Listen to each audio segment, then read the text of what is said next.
দেখুন, supreme court আজ রাজ্যের ডিজিপিকে তার দায়িত্ব স্মরণ করে দিয়েছেন, কিন্তু বাস্তব পরিস্থিতি গত এক সপ্তাহ ধরে একেবারে উল্টো কথা বলছে। রাতারাতি ভোলবদল কি সম্ভব?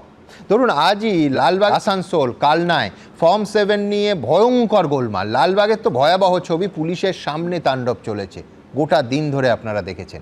এর আগে ফারাক্কা থেকে শুরু, যেখানে তৃণমূল বিধায়কের নেতৃত্বে তাণ্ডব চলল, তাও বিধায়ক এখনও অধরা। আমি বলছি, পুলিশ জিজ্ঞাসাবাদের জন্য ওটাকে ডাকেননি।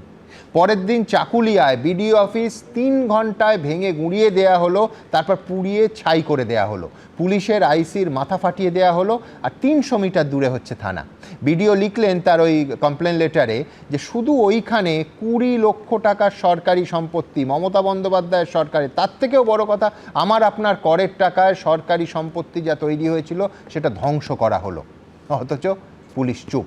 তো নজরুলদার কাছে আমার পরের প্রশ্ন হলো যে সুপ্রিম কোর্টের এই নির্দেশে রাতারাতি সবার দায়িত্ব মনে পড়ে যাবে আর ছবিটা পাল্টাবে?